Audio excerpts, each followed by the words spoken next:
Hey guys, Matt here. Before we begin this episode of Tower Junkies, I just want to mention that we are currently running a contest where you can win a free Tower Junkies t-shirt.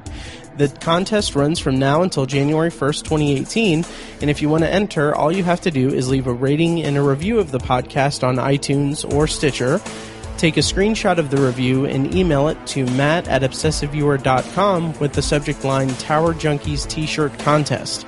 On January 1st, I'll randomly select a winner from the entries, and we'll get a free t-shirt mailed to them.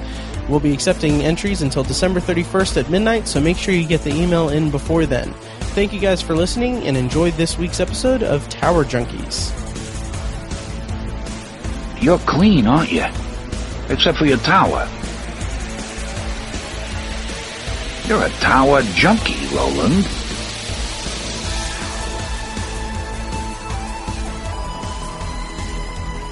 Hello and welcome to Tower Junkies, presented by ObsessiveViewer.com. Tower Junkies is a podcast devoted to Stephen King and his magnum opus, the Dark Tower series. We discuss the themes, characters, and mythology of the series in Palaver episodes, and review the books and comic series in Kef episodes. We also discuss King novels related to the Dark Tower, non-Tower King novels, TV and film adaptations of King's work, and the latest news about potential Dark Tower-related adaptations. You can find more of our work at towerjunkiespod.com and more of our podcasting at obsessiveviewer.com/podcasts. And you can also follow us on every level of social media at Tower Junkies Pod. I am your host, Matt Hurt, and with me today is Tiny. Hi, Tiny. Hello. Hi, Tiny. How's it going? It's going great. Long time no talk. Yeah, still a little sick. Yep, It's, that's a long, it's been a week. Yeah. It hasn't been 5 minutes since we stopped recording the last episode. So anyway, that was terrible. So thank you for bearing with me in recording these episodes. Sure. So today on the podcast, we are going to be sharing our thoughts on Stephen King's novel, The Dead Zone. So that is what we are going to be doing today. Tiny, this novel in particular has, I'm very excited to talk to you about it, essentially, because, for years you have mentioned that it used to be one of your favorites of Stephen King's, and I had never read it until I finished reading it a little while ago. So, at this time, you and I have not shared our thoughts about the novel, so I'm very excited to hear.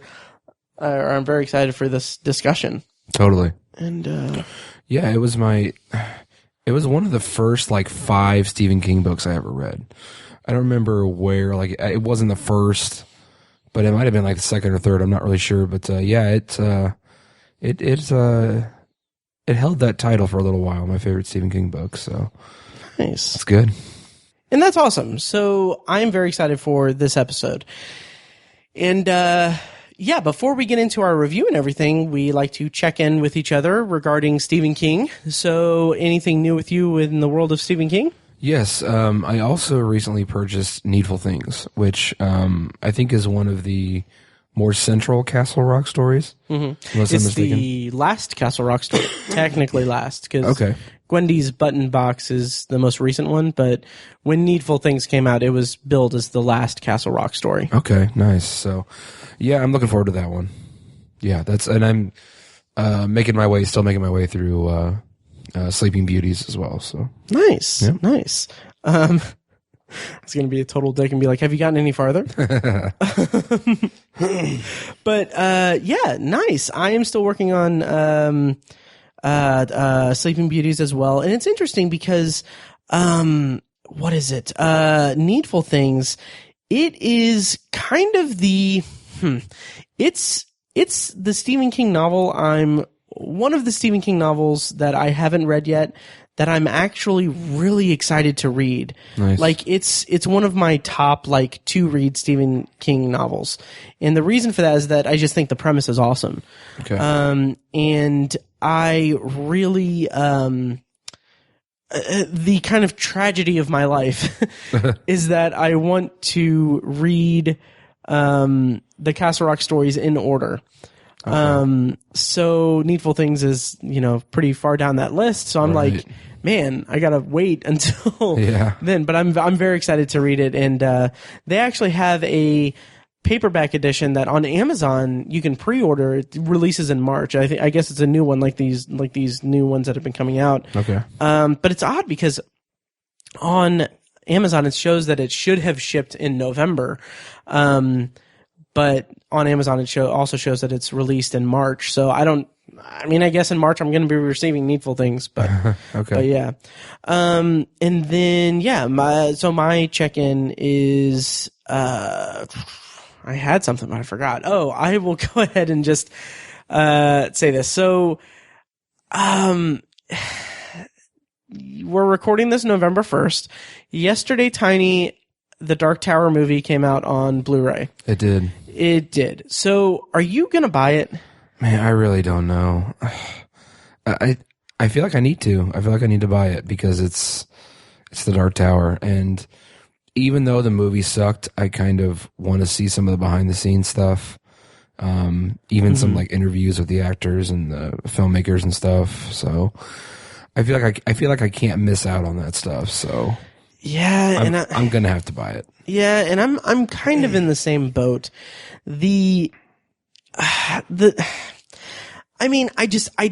I really didn't like the movie.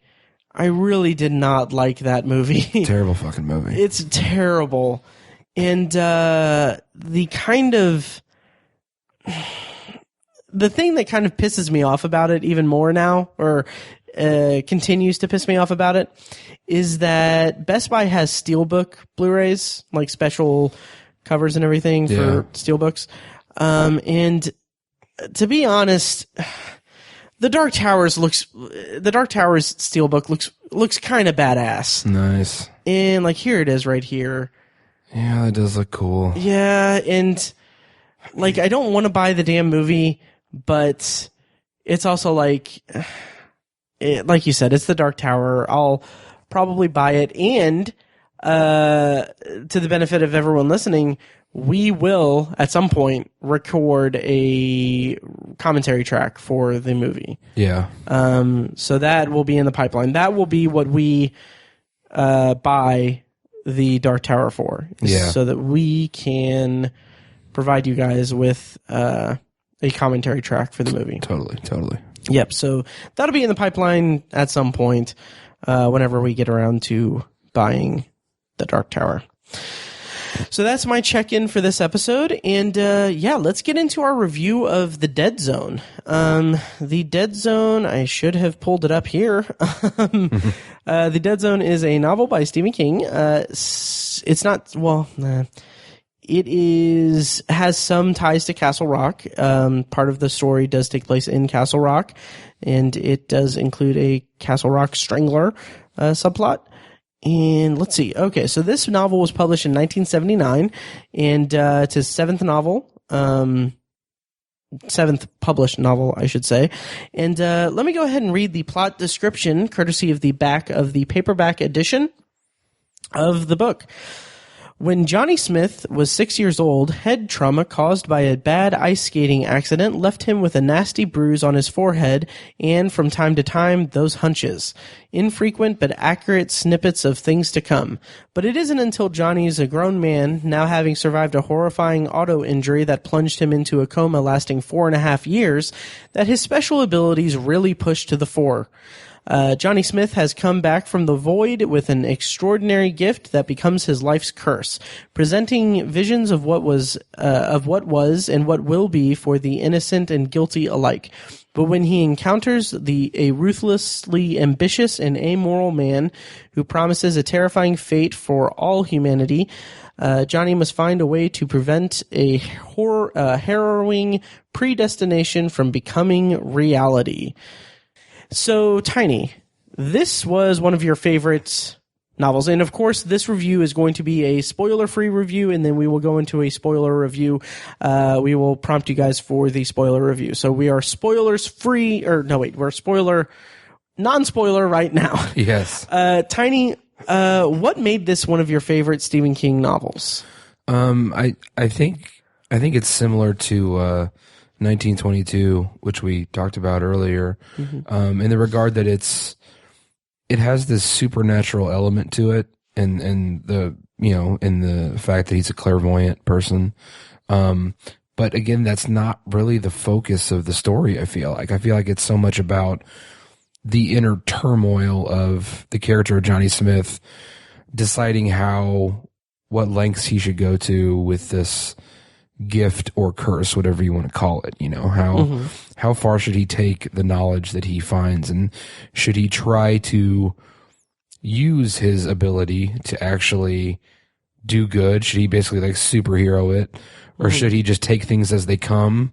Don't try to influence things or whatever. Just if a piece of information comes his way, do something with it, or if it doesn't, then it wasn't meant to be. So he struggles with that, and I think that's the meat of the story, is building that character and letting the events of his life decide how he wants to use his ability. And I think that's what makes it, that's the meat of the story. That's what makes it interesting. It's not the fact that he has the clairvoyance, it's what he does with it. And I think that's the coolest part of the story. And it makes you think about yourself, like what would you do? How far would you take it? Or, what are the lengths you'd be willing to go to use the information that you have from such an incredible power. And I think that it made me, when I read this, I was like 13, and it made me like, I had never thought about that before. And, it made me like learn something about myself. And so I think that's why I enjoyed it so much, and to this day still enjoy it so much. Nice. Yeah. What's interesting to me is that I went into this novel expecting it to be just kind of straightforward, which is always kind of a bad idea when going into a Stephen King novel. Yeah. But I was kind of expecting it to be like the story of a guy who can see when people die or see horrific events in the future. Right. And I thought it was going to be kind of a clear-cut thing there. What surprised me is that it's not quite that. It's this, like you said, it's an intense, emotional story about a man who is dealing with the personal ramifications and the personal conflicts that arise with his power. It's kind of hackneyed to say this, but it's with great power, great responsibility. Right. He is grappling with what he should do with this power, and that's one of the most engaging parts of the novel for me. And what is so endearing to me about it is that the character of Johnny Smith from the outset he is kind of the prototypical everyman character, kind of normal guy character that Stephen King loves writing about, or writing into his stories. But what kind of separates him from the others that I've read is that he is just a very good person. Yeah. Like his interactions with Sarah throughout the early parts of the novel, he just seems like just such a good dude. And he has this energy to him that is so wholesome and heartfelt, and he is a very caring person. And you get an extension of that with the scenes while he's in a coma.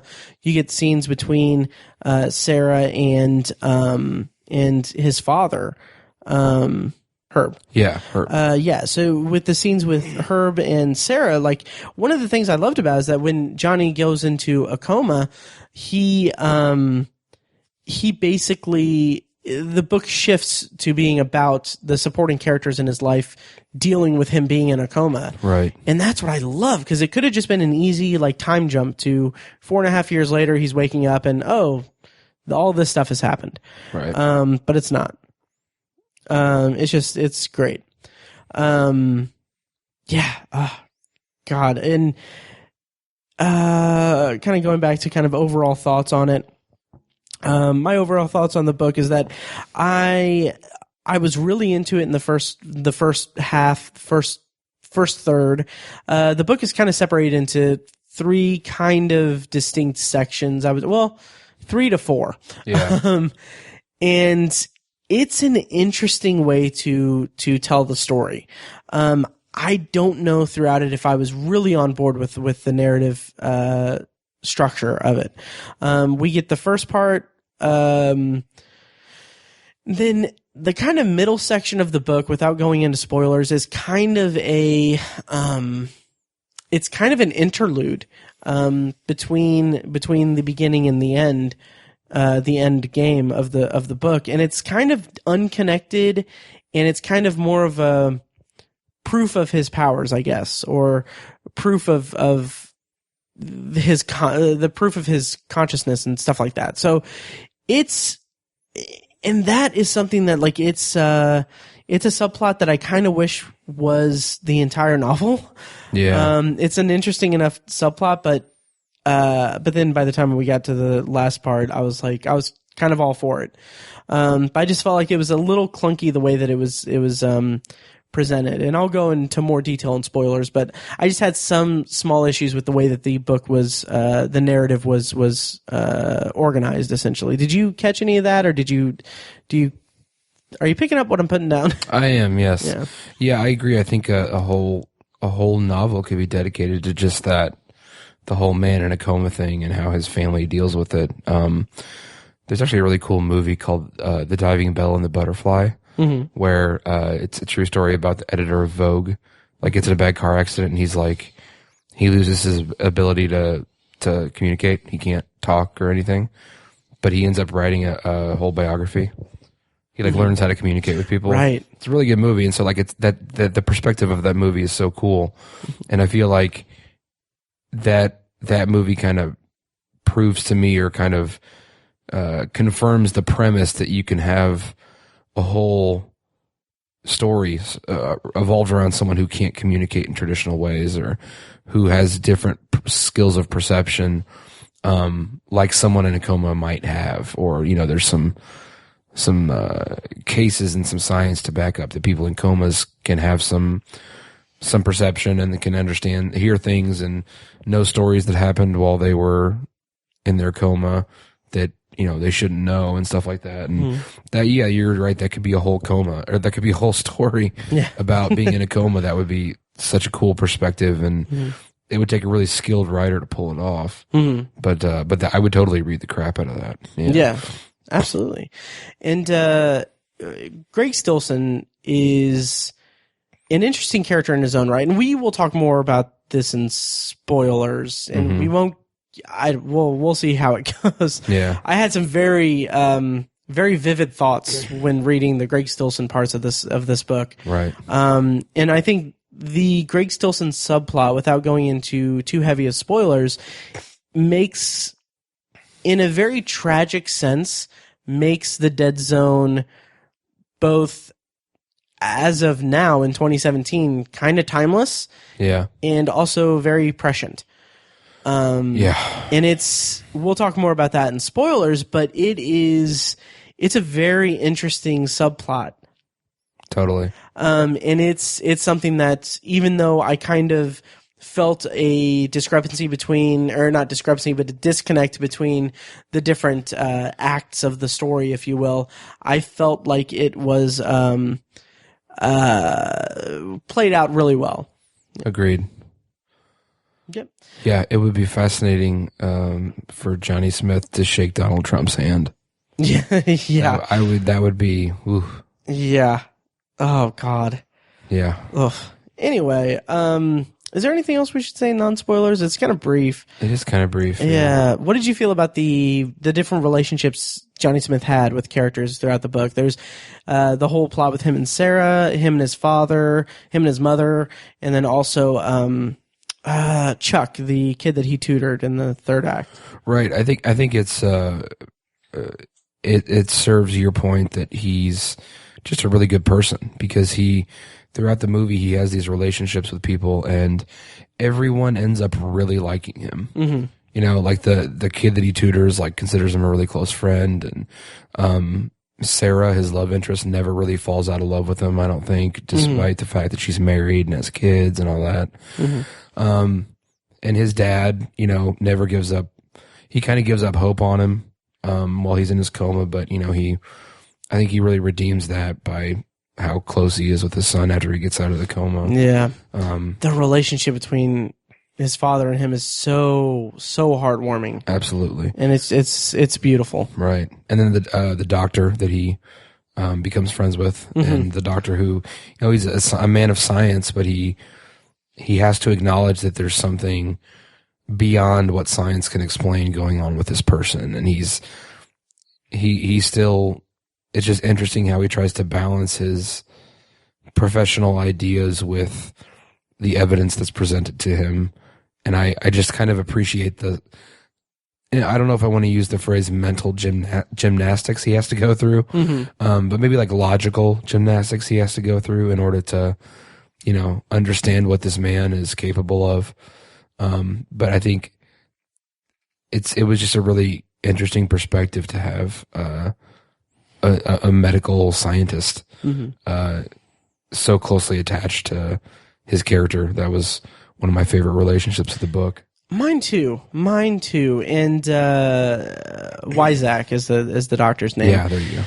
And something we didn't touch on before is that I listened to the audiobook and you read the paperback. Yes. And the audiobook on Audible currently is read by James Franco. Okay. Who, of course, played Jake Epping in the 11/22/63 miniseries.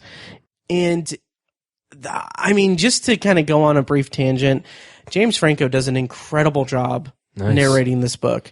And when he does Wyzak's voice, he does an accent that's just it's perfect. Like I wanted to hear him speak as Wyzak throughout more of the book. But it was really good.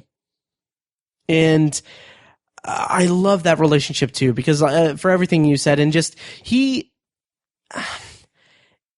I don't want to say it's a fault of the book or it's any ding on the book, but like the fact that Johnny Smith has this support system and these people in his life that are as caring and genuine toward him as he is to others is just so refreshing, and that makes the events of the book even more heartfelt and makes it even more engaging when things go wrong.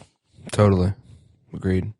So let's go more into spoilers. Totally. I think. Yeah. So we will go into spoilers. We'll play some brief interlude music. And then we'll go right into spoilers for The Dead Zone.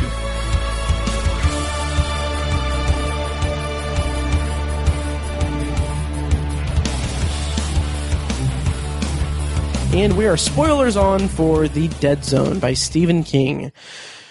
So, Tiny, I want to kind of talk more in depth about the structure of this book, particularly the way that it starts out with establishing Johnny's relationship with Sarah, and then the coma, and then he goes to Castle Rock to take down the Strangler, and then there's this whole thing with Greg Stilson and the assassination.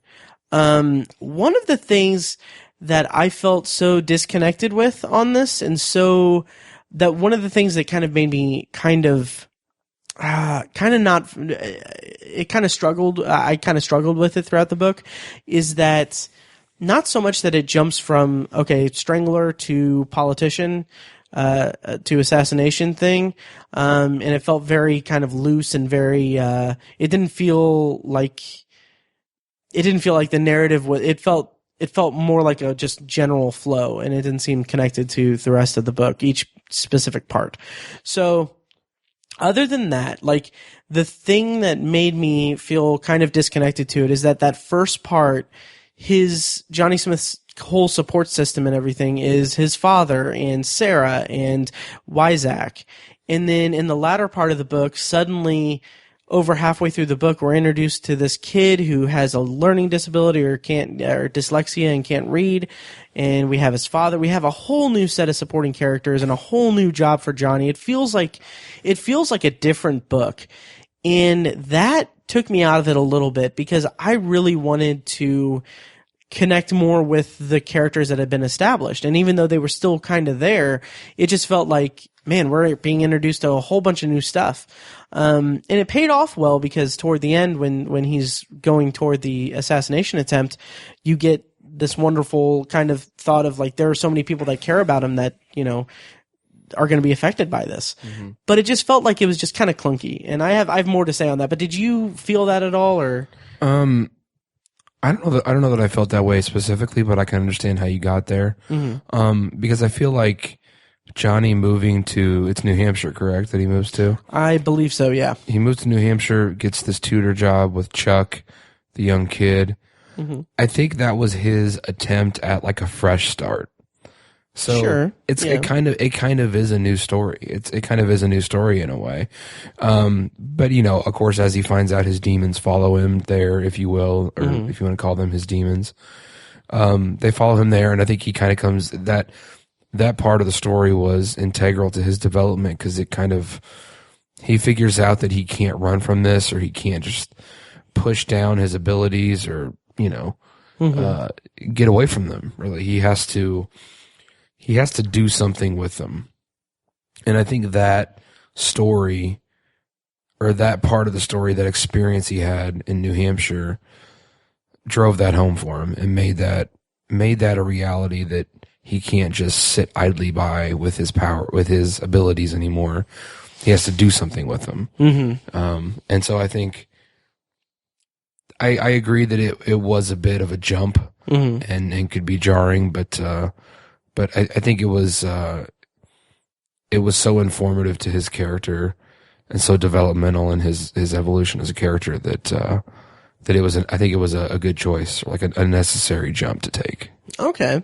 And that's fair. And I think that whenever I get around to rereading it or what have you, it will maybe be less jarring to me. Cause I mean, I did like Chuck, and I liked Chuck's father and the, I think it was the foreign character Go, I think. Yeah. I liked those characters. It just seemed a little bit, discombobulated for me. Okay. And also, kind of in that same vein, early in the book, we get a scene where it's kind of a just completely standalone scene where a guy goes into a bar and tries to sell the guy lightning rods. And then this is in the first third of the book. It's kind of completely by itself.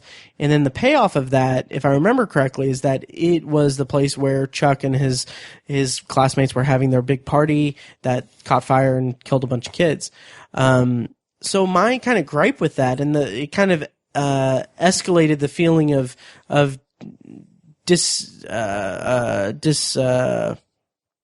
disjointedness in the narrative, because we had this solo scene to set up this big event late in the book.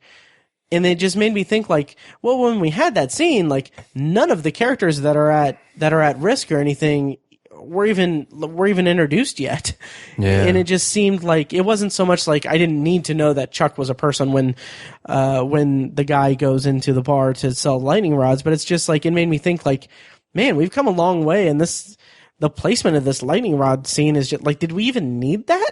Yeah. It just seemed like it could have just been completely cut out, but yeah, I'll agree that scene, if you will, was not needed at all. Yeah. But yeah, and to kind of backtrack a little bit, to talk more about the relationships that Johnny has, man, him and Sarah, that was so heartbreaking. It really is. On a multitude of levels. Because he is this charismatic, genuine, friendly guy, and like, you feel that they legitimately are in love with each other, and then to see her move on, and it's not like it's not anything that you can hate her for or anything. Yeah. Because it's just a natural thing. Like, they missed their chance, and as the book progresses, the relationship between Herb and Sarah is very touching, and then the fact that there's one passage in the book where Herb, it's after Sarah and Johnny finally sleep together, which I thought was such a I would never say this about a scene involving infidelity, but man, that was beautiful. It was. It was just so, like, it wasn't melodramatic. They didn't have this big stretch of pages that were definitely that was kind of wrestling with the moral implications of it and everything. It was just this very satisfying kind of release of the tension and the feelings that they have for each other. And it didn't feel wrong or anything. Yeah. Oh, yeah. Say that to Sarah's husband, but but no, I know what you mean. But what was really kind of heartbreaking after that, and to put into context for this, I was listening to the audiobook and I was in the store during this scene. I was in the grocery store getting my fixins for dinner and stuff. And the scene after they sleep together, when they have dinner with Herb, and Johnny describes how Herb is playing with Sarah's son, and how he doesn't know if his father realizes that he and Sarah have slept together. And then there's this very short passage where it says something to the effect of, Herb doesn't know it, but in another universe, he's playing with his grandchild. This is his grandchild. And it was so rough. It was so rough because that relationship is so beautiful. Sarah and Johnny, they are such a beautiful pairing in the story, and the tragedy of it is that fate stepped in and prevented them from being what they could have been. And I mean, that's just heartbreaking. It really is. Yeah, and that was just such a great part of the book for me. Yeah. Made grocery shopping very awkward. I bet. Yes. But yeah, I think it's you mentioned the concept or the force of fate. Mm-hmm. I think that plays an interesting role in this book because clearly the auto accident that puts Johnny in the coma is a result of fate or the universe or whatever kind of force that runs the world. Ka, if you will. Ka, yeah, there you go. Course correcting, or I don't want to use the word punishing, but just kind of making its presence known. You know, Johnny uses his ability for personal gain and for kind of an ignoble reason. And I think Ka reprimands him for it with the auto accident. And that's just like, it's a really harsh punishment, I guess, for winning a couple $100 or something. But I'm curious if you think, I'm not sure what I think about it, but do you feel like the tumor was also the result of the universe or Ka course correcting, or? That's a really interesting point, because I don't remember if there was, how much, if any, of the book was saying that the universe, like positing that the universe caused the car accident as punishment for that. I don't know if that was just your read on it, or if it was explicitly stated that it was a possibility. I don't know. I guess I don't know that it was explicitly stated, but sure, it's got to be, because it's just it happened that night. I don't know. That's what it felt like to me. The universe is just a huge cock blocking machine. No kidding. But no, and that's a very interesting point, because I didn't pick up on that. Okay. And the tumor being kind of a, that is an interesting concept, like the tumor, or I think it's technically a blood clot. But the medical condition that ends his life down the road. That's a really interesting idea to posit that, like, Ka or the universe has given that to him.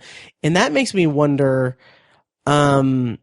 what the implication is. Like, from your perspective, you're saying that it's punishing him for interfering with the future and everything. But it kind of seems like, to me, reflecting on that, it makes me think that it was the universe or Ka putting a time limit on him and forcing him into taking action against Stilson, and kind of giving him that push.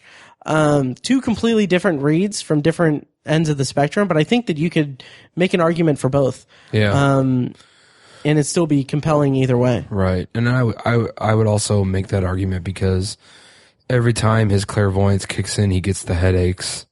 Oh yeah. And then also at the end, when he's literally trying to assassinate Greg Stilson, his tumor kind of prevents him from doing it. Like, it's gotten so bad that his vision is so blurred and his senses are so dulled because of the tumor that he literally can't assassinate him. And you can kind of make an argument, like you said, make an argument on both sides of the story.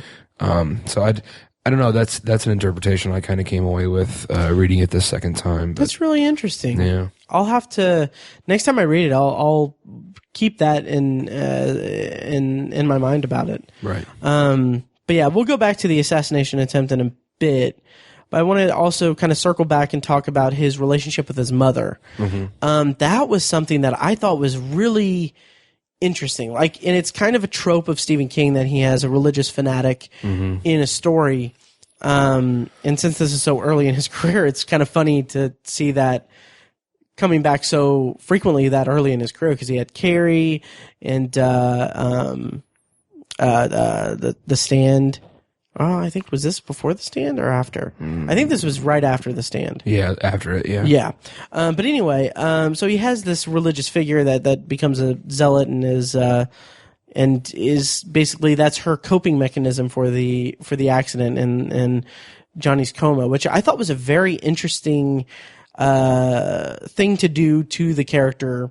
And it also made the bond between him and his father so much stronger because and also the bond between Herb and Sarah even stronger, because one of the things that I thought was extraordinarily touching was while Johnny was in the coma and Sarah is having this friendship is blooming between her and Herb. It's amazing because they're both mourning Johnny, and Herb is in a position where he can't rely on his wife to comfort him in this because she has gone off the deep end.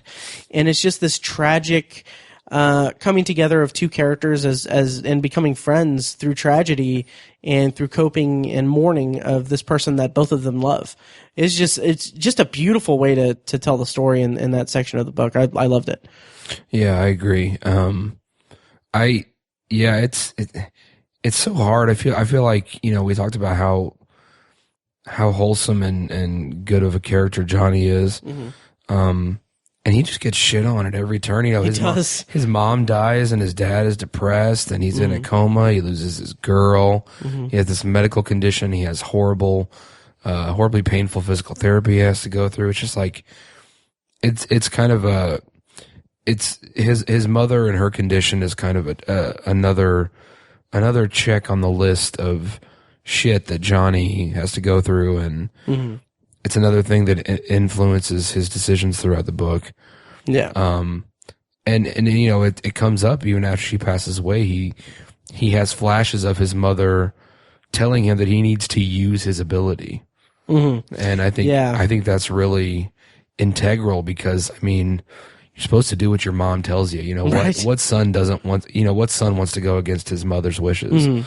So yeah, I agree. That was really special. And to your point, the way that it brought Sarah and Herb together was pretty incredible too. Cause they were supposed to be father-in-law and daughter-in-law. Right. In another universe they were, like you said. And it was good that we got to see a snippet of it. I think it gave the reader a little bit of hope. Yeah, absolutely. And then shifting focus once again, because I know you are getting really worn down. Yeah, my voice is going here. Yeah. The Castle Rock Strangler. Yes. One thing, I have a gripe about that. Okay. Just because I'm not a gripe, I misspoke, but I got frustrated because when we were introduced to it, I immediately knew that Frank Dodd was the killer. Really? Yes, because I read Cujo a couple years ago, and they referenced that in the beginning parts of Cujo. And I had a funny moment because I was sitting there like, fuck, I know that it's Frank Dodd. Like, that just got, like, I spoiled that for myself because I remember specifically them naming Frank Dodd as the killer. And then another 10, 20 pages or 15 minutes in the recording or in the audiobook, it's revealed. So I'm like, oh, it's not a whodunit throughout the rest of the book. It's just there. Right. So I was very relieved at that. The way that whole storyline played out, I thought it was a cool little vignette, to kind of bridge the gap between the first part and the third part of the book. Still kind of was a little iffy on the actual, the way that that it was structured and everything. But, if anything, the payoff of Frank Dodd's suicide, the description of it was just horrific and really stuck with me. Totally. Yeah. How did you feel about the Castle Rock Strangler? I did not know it was Frank Dodd, even though I have read Cujo. Mm-hmm. But again, I was 13. Right. It was a long time ago. But I had completely forgotten about that from the first time I read it, and I don't know why, because I enjoyed the hell out of it. I thought it was really. It's amazing how much texture there is to that story, given that it's only like 100 pages out of the book. You know, it's not, it's not, like you said, it's not a whodunit that you try to figure out throughout the whole book. It's just a section of the story. But yeah, I thought it was really, I feel like it should have been more influential in the evolution of Johnny as a clairvoyant. You know, I feel like he's kind of, it should have been more of a catalyst for him using his clairvoyance more, because that's what his experience with tutoring Chuck, where the restaurant catches on fire. I feel like that's the ultimate catalyst for him needing to kind of get away from his relationships and coming to the conclusion that he needs to use his powers for something, use his abilities for something. And I feel like the Castle Rock Strangler should have been that catalyst. You know, it's almost like, why does he need two events that powerful to influence him to do what he does? But it was still really awesome. I mean, yeah, I love the setting of it. You know, when the sheriff picks him up and it's snowing really hard, and they walk out to the park, and he sits on the bench, right? And the bench doesn't do anything, but then he picks up a cigarette. Is that what it is? I believe so, yeah. Yeah, or it's a pack of cigarettes they find, something like that. I think it's just a butt, yeah. Yeah, a cigarette butt. I just thought that was a really entertaining progression. Yeah, and the kind of way that it just shifts into a detective story is just exactly. It's really cool. Exactly. And again, just the description of the suicide of Frank Dodd is. I'm actually going to just read the passage here. It's from page 367 from the paperback edition, and quote, Johnny could see over his shoulder, could see too much. Frank Dodd was propped on the lowered seat of the toilet. He was naked except for the shiny black raincoat which he had looped over his shoulders. The raincoat's black hood, executioner's hood, Johnny thought dimly, dangled down on the top of the toilet tank like some grotesque deflated black pod. He had somehow managed to cut his own throat. Johnny would not have thought that possible. There was a package of Wilkinson's sword blades on the edge of the wash basin. A single blade lay on the floor, glittering wickedly. Drops of blood had beaded on its edge. The blood from his severed jugular vein and carotid artery had splashed everywhere. There were pools of it caught in the folds of the raincoat, which dragged on the floor. It was on the shower curtain, which had a pattern of paddling ducks with umbrellas held over their heads. It was on the ceiling. Around Frank Dodd's neck on a string was a sign crayoned in lipstick. It read, "I confess." And just that imagery is just so interesting and so vivid and cool. Horrific. Yes. Yeah. Yeah. So, and that whole storyline was pretty well done. And also, that's another companion that he has here is he meets Bannerman, the sheriff. Also, I do want to mention that it's interesting that I did not pick up on this Easter egg, obviously, when I watched 11/22/63, the miniseries, because I had never read The Dead Zone. But in the miniseries, spoilers for the miniseries, I guess, Sadie's ex-husband, they use the... And it's just such a disturbing thought and imagery. But like Frank Dodd, part of his backstory is that his mother, I think the description is that she clothespined his penis. Right. And yeah, that as punishment, and that's referenced in 11/22/63 with another character, and I thought that was an interesting Easter egg. Right, there. I forgot about that. Yeah, and and then it's about much about the Castle Rock Stranglers we can probably go into. Yeah. So Greg Stilson and the assassination attempt and everything, and the fire and all that stuff. I like the tutoring aspect because again, now it seems slightly redundant that it's like, oh yeah, Johnny's this great guy and he's helping people and he's just a great person. It kind of seemed a little redundant, but I did like the interactions because I was such a fan of the character and the interactions and the good that he was doing. But then Greg Stilson comes into play, and we'll talk about the Trumpisms later, but separately. But I loved the idea that the fact that this story turned into 11/22/63. Yeah. It turned into a character trying to prevent a terrible future. It basically took the idea of if you could kill Lee Harvey Oswald, would you do it? And it just did that in a very unique way.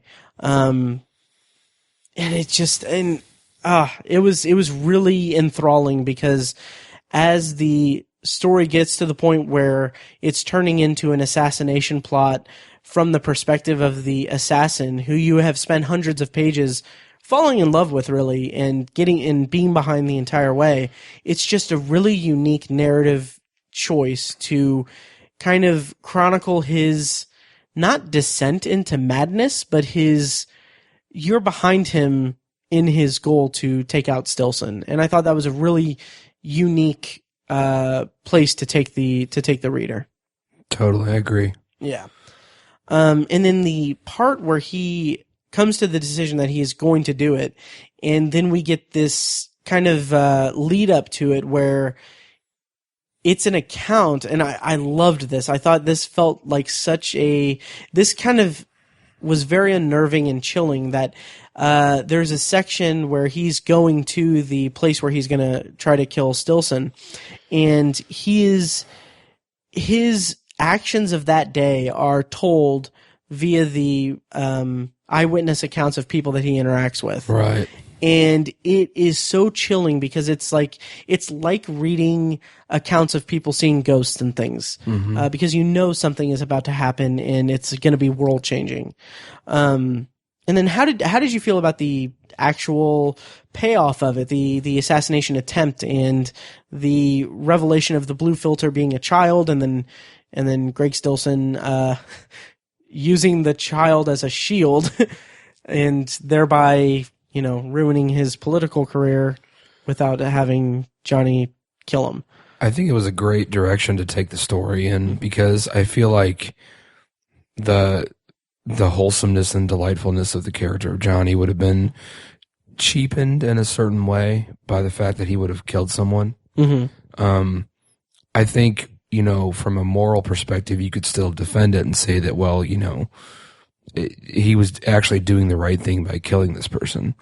But again, he's just like, he's supposed to be like the untouchable hero, and to have him actually kill someone would have been, I think it just would have cheapened the character a little bit. So I think it was a great and sort of unexpected direction for that event to go, that, this kid just happens to be there with his camera and take this perfectly timed photo of Stilson holding up the child, and that ends up being as equally ruinous as an assassination would have been. He assassinated his political career, as opposed to killing the man. And because killing him could have had the opposite effect. Right, he could have been a martyr. Right, he could have been a martyr. Right, and his fans would have rallied around a similar character who could have done a similar thing. And so it's almost like fate took it into its own hands to make it to where this is how the events played out, as opposed to just a death or an assassination. It's a very unique progression of events, and I think it was the right direction to take it, and I think it makes a lot of sense in the long run. You know, it would have been the simple solution to just make it so Johnny is just to make it so that Johnny assassinated the guy, as opposed to this really cool turn of events that has a cool effect. Yeah, because there was so much buildup toward the assassination attempt that, Right. I was preparing myself to be disappointed in it, because it seemed like I was kind of in two camps. One is like, okay, well, we've spent so much time building up toward this that if he just assassinates him, it's going to be unsatisfying and maybe even anticlimactic. But the way that the story went, where, you know, he assassinated his political career and everything, that was just brilliant. That was a nice curveball. Having said that, I think that had the ending of the book been that he did kill Stilson, and that the blue filter didn't exist or anything, that it was just a straightforward he killed Stilson, I think it would have been a cool way to end the book if they had ended, or if King had ended the book that way, and then had the last like an epilogue that just had all of the supporting characters giving statements about Johnny and how great of a person he is. Mm-hmm. So it'd just be kind of like a play on the whole, like, oh, he's such a nice person. I didn't know he had it in him to do this. And like the whole, like, you know, quiet neighbor who goes on a rampage kind of thing. Right. I think that would have been an interesting kind of spin on it. But obviously the kid thing and the way that it all played out was perfect for the story. Absolutely. And considering that King is someone who famously just writes free association writing, I guess, or kind of just writes as it comes in and does an outline, it's just amazing how much it fits that this would be the end of it. Right. Even though the book is kind of disjointed for me narratively, but kind of that leading to that ending is really satisfying. Yeah. And then, so kind of the elephant in the room, the depiction of Stilson. This book was published in 1979, and it is so relevant today. Yeah. Because Stilson is depicted as someone who is, a circus act. He's a loudmouth, very energetic, and he's an outsider. Yeah, he's an outsider to the political arena. He has demons quite a bit, and he is someone who reaches his height of power by speaking so loudly and making so many just huge promises and just being as crazy as they come. And that is so interesting in this day and age, because we are living in Donald Trump's America, where he rose to the presidency by doing things very similar to what Greg Stilson does in The Dead Zone. The parallels between the two of them are pretty disturbing. It's incredibly disturbing and really fascinating and sad. It's really sad. Like, one of my notes was, this feels so much like Trump. Hang on. Okay. Yeah. The note was, so much Trump in this, sad. And it is, it's just, man, it's just, if you want to read, it's just amazing to me that this book feels so prescient about Trump. It's just remarkable. Right. I agree. Yeah.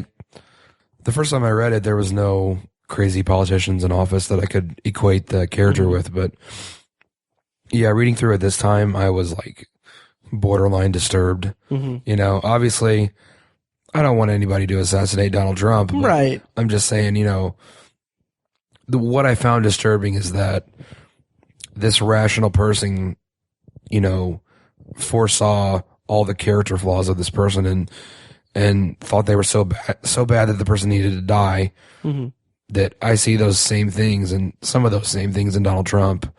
I don't want the man to die, but I'm just Right. saying, it's disturbing that he came to that conclusion, I guess. Yeah, it's really fascinating to see to read a piece of fiction from the late 70s that by design, like the design of Greg Stilson is he is an over the top character who is so depicted as so crazy, and like it's so